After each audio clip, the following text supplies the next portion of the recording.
सोचिए, क्या हम कभी टाइम में आगे पीछे जा पाएंगे? ये एक ऐसा सवाल है जो हम सबके दिमाग में कभी ना कभी तो आता ही है। तो चलिए आज एक ऐसी कहानी में उतरते हैं जो साइंस और कल्पना के बीच की लकीर को धुंधला कर देती है। ये कहानी एक बेटे के सपने से शुरू होती है और भविष्य से आए एक रहस्यमयी सैनिक पर जाकर रुकती है। ये कहानी शुरू होती है साल 1955 में। एक 10 साल के लड़के ने अपने पिता को खो दिया और जैसे उसकी पूरी दुनिया ही थम सी गई। लेकिन फिर उसके हाथ एक ऐसी किताब लगी जिसने ना सिर्फ उसकी जिंदगी बदली बल्कि उसे एक ऐसे मिशन पर भेज दिया जो सुनने में ही नामुमकिन लगता था। और ये सिर्फ एक सपना नहीं था, नहीं, ये तो एक जुनून बन चुका था। आइए देखते हैं कि कैसे एक बच्चे के दुख ने उसे साइंस के सबसे बड़े सवालों में से एक को हल करने की हिम्मत दी। तो इस लड़के का नाम था रोनाल्ड मैलेट। 1955 में अपने पिता की अचानक मौत के बाद उसे एच.जी. वेल्स का famous novel the time machine मिला। इस किताब ने उसके दिल में एक उम्मीद जगा दी। क्या वो सच में अतीत में जाकर अपने पिता से दोबारा मिल सकता है? बस यही एक सवाल था जिसने उसे साइंस की दुनिया की तरफ खींच लिया और वो आइंस्टाइन की थ्योरी से प्रेरणा लेकर एक एस्ट्रोफिजिसिस्ट बन गया। तो सवाल यह है कि मैलेट ने इस सपने को हकीकत में बदलने का सोचा कैसे? उनका आइडिया बिल्कुल किसी साइंस फिक्शन फिल्म जैसा है, लेजर्स का इस्तेमाल करके टाइम को मोड़ना। देखिए, मैलेट का पूरा आइडिया आइंस्टाइन की एक बहुत ही मशहूर थ्योरी पर टिका है। आइंस्टाइन ने बताया था कि स्पेस और टाइम अलग अलग नहीं है, बल्कि एक स्पेस टाइम फैब्रिक की तरह आपस में बुने हुए हैं। सोचिए, एक चादर की तरह। अब ग्रह जैसी भारी चीजें इस चादर को मोड़ देती हैं और इसी मोड़ को हम गुरुत्वाकर्षण या ग्रेविटी की तरह महसूस करते हैं। मैलेट का आइडिया इसी सिंपल से सिद्धांत का इस्तेमाल करता है। उनका प्लान कुछ ऐसा था। सबसे पहले लेजरों का एक रिंग बनाया जाए जिसमें लाइट लगातार घूमती रहे।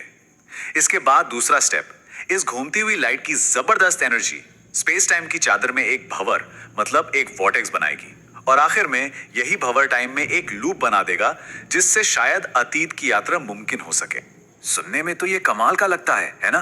पर क्या ये सच में काम कर सकता है? साइंटिस्ट को इस पर बहुत शक था और उनके सवाल भी बड़े सीधे थे। मान लो कोई अतीत में चला भी गया तो वो वापस कैसे आएगा? और अगर उसने अतीत में जरा सा भी कुछ बदल दिया तो भविष्य का क्या होगा? इन सवालों का जवाब सच कहूं तो किसी के पास नहीं था। तो जहां एक तरफ मैलेट की थ्योरी सवालों में घिरी थी, वहीं टाइम ट्रैवल का आइडिया रुका नहीं, बल्कि साल 2000 में इंटरनेट पर कह सकते हैं एक रहस्यमयी शख्स सामने आया जिसने दावा किया कि वो भविष्य से आया है। ये शख्स अपना नाम बताता था जॉन टाइटर। उसका कहना था कि वो साल 2036 से आया एक अमेरिकी सैनिक है। उसका मिशन 1975 में जाकर एक पुराना IBM 5100 कंप्यूटर लाना। लेकिन अपने समय में लौटते हुए वो साल 2000 में रुका था अपने परिवार की कुछ तस्वीरें इकट्ठा करने के लिए। और फिर कुछ महीनों बाद जॉन टाइटर अचानक गायब हो गया। जैसे आया था वैसे ही चला गया। लेकिन जाने से पहले वो एक सुराग छोड़ गया था। उसने कहा कि टाइम ट्रैवल हाइजेनबर्ग इफेक्ट की वजह से मुमकिन है, एक ऐसा आइडिया जो टाइम के सबसे बड़े पैराडॉक्स को सुलझा सकता है। तो चलिए अब जरा इस इफेक्ट को समझते हैं और साथ ही टाइम के कुछ अजीबोगरीब नियमों को भी, क्योंकि टाइम ट्रैवल सिर्फ मशीनें बनाने का खेल नहीं है, ये तो लॉजिक की पहेलियां सुलझाने जैसा है। इन पहेलियों में सबसे फेमस है ग्रैंडफादर पैराडॉक्स। जरा सोच कर देखिए, अगर कोई अतीत में जाकर अपने दादाजी को ही मार दे तो उसके पिता का जन्म नहीं होगा और फिर उसका खुद का भी नहीं। पर अगर वो पैदा ही नहीं हुआ तो फिर अतीत में जाकर उन्हें मारेगा कौन? ये एक ऐसा लूप है जिसका कोई अंत नहीं। और यहीं पर जॉन टाइटर का बताया हुआ हाइजेनबर्ग इफेक्ट आता है। ये इसका एक बहुत ही अनोखा सलूशन देता है। इसके मुताबिक हमारा यूनिवर्स सेल्फ करेक्टिंग है। मतलब अगर आप अतीत में कोई बदलाव करते भी हैं तो रियलिटी धीरे धीरे खुद को एडजस्ट कर लेगी ताकि कोई पैराडॉक्स ना बने। कह सकते हैं कि यूनिवर्स अपनी गलतियों को खुद ही सुधार लेता है। कमाल है ना? अच्छा, एक मिनट, क्या टाइम में ट्रैवल करने के लिए हमेशा किसी मशीन की ही जरूरत पड़ती है? शायद नहीं, क्योंकि दुनिया भर में लोगों ने कुछ ऐसे अजीब अनुभव बताए हैं जो इशारा करते हैं कि शायद हम अनजाने में भी टाइम में फिसल सकते हैं। इस तरह की जो घटनाएं होती हैं उन्हें समझने के दो मेन तरीके हैं। एक कहलाता है टाइम स्लिप, जिसमें कोई इंसान बिना चाहे कुछ पलों के लिए सीधे अतीत के किसी पल में पहुंच जाता है।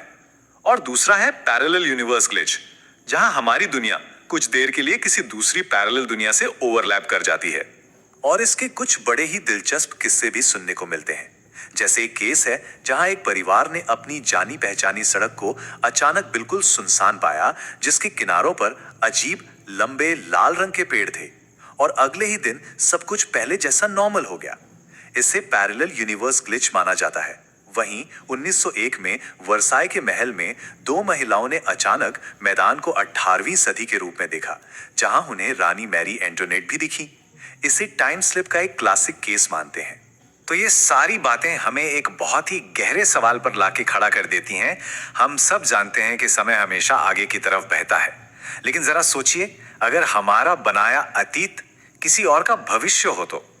ये एक ऐसा सवाल है जो समय के बारे में हमारी पूरी समझ को ही हिलाकर रख देता है।